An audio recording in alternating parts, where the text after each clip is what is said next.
how to manage risks with your self-directed IRA alternative asset investment. Hey everyone, Adam Bergman here, a tax attorney, founder of IRA Financial. And on today's video, I have the pleasure of talking to Isaac Rodriguez, who is a 8-year self-directed investor and also a client of IRA Financial. And Isaac's going to share some stories because I think you have a very interesting background.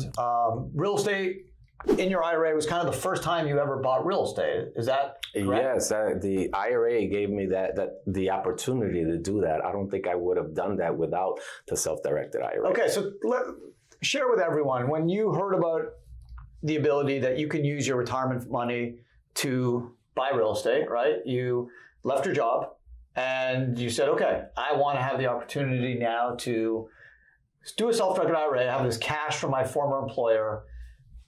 Tell us, what made you buy real estate? How did you kind of manage those risks? Well, the way it happened was I'm a realtor, and I was looking at a property for a client, and I was trying to sell this property, which I thought was an excellent price. And all along, I didn't know that I had the money to buy it myself. So you stole the property from your client? Well, the property was, the client was no longer interested, so I couldn't find a client. And later on, I found out that I could have been the client and I could have benefited from buying that property because it was a great price.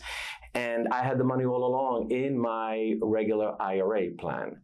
And I didn't know that I could invest in real estate until someone referred me to this company. And I'm like, what?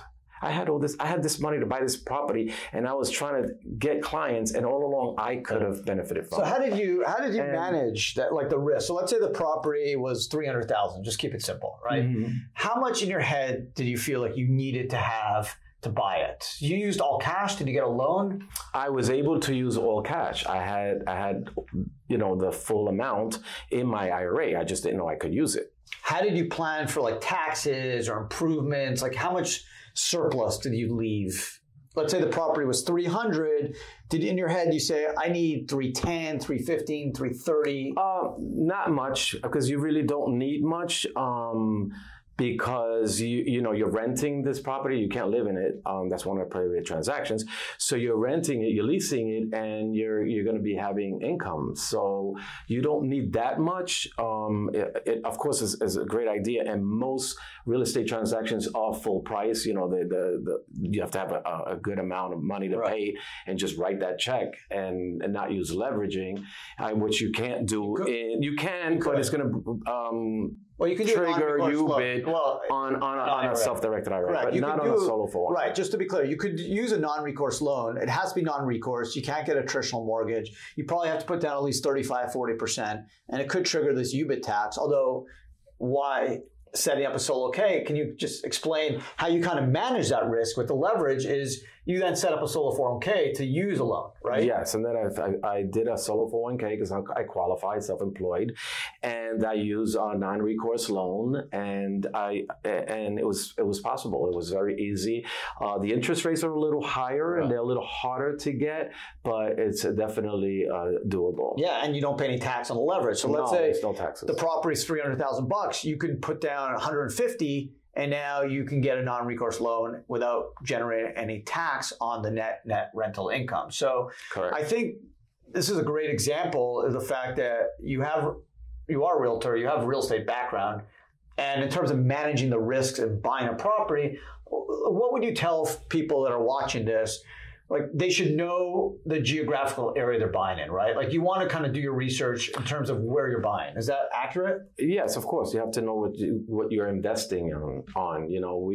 IRA Financial Trust doesn't tell you how to invest it. They tell you what you can invest on. So you have to do your homework. If you're going to buy a property and you think it's a good price, you buy it, and hopefully you're making money.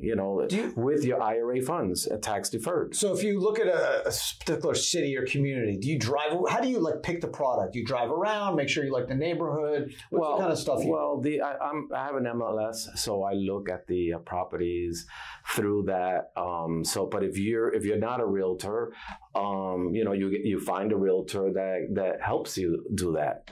that has knowledge in the farming of the area. Right, which is important, right? That's kind of how you manage risk. I always said, like my father always said, you make money when you buy, not when you sell.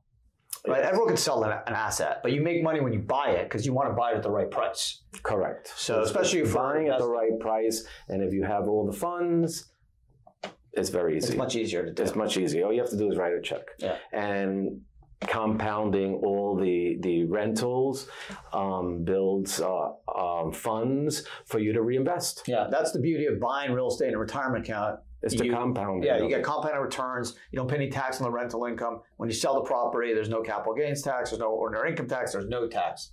Zero. Zip.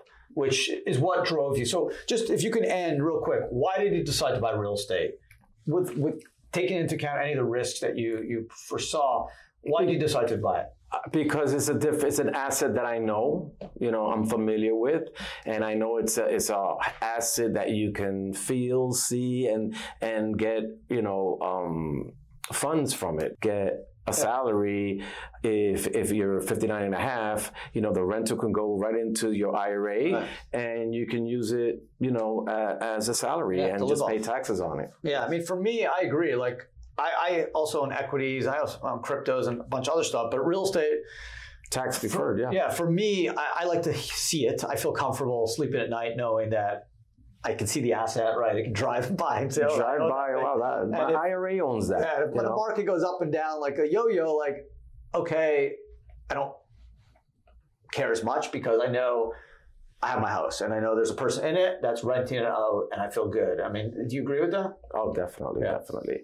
But unfortunately, the banks, it's not advertised very well because the banks don't make any money. Yeah, so that's why the self-directed IRA world is kind of hidden, because the traditional institutions like Fidelity and Schwab aren't going to tell you can do this stuff because they don't make money when you buy real estate. They make money when you buy their products and keep cash with them. So takes, you had a good friend that kind of was able to refer you. So that's the struggle. That's why I do these videos, right? To educate people. You don't have to buy alternative assets to your IRA, but like you said, knowledge is power. You should know what the IRS allows you to do. Whether you want to do it or not, that's up to you. But my job as a tax lawyer is at least explain you what the tax code says and what you're able to do as a retirement investor. So thank you, Isaac. Thank you guys for watching. Hope you enjoyed the video. Definitely check out our YouTube channel. If you haven't subscribed, please subscribe. Leave a comment, question. Otherwise, we hope to see everyone again on the next video. Thanks.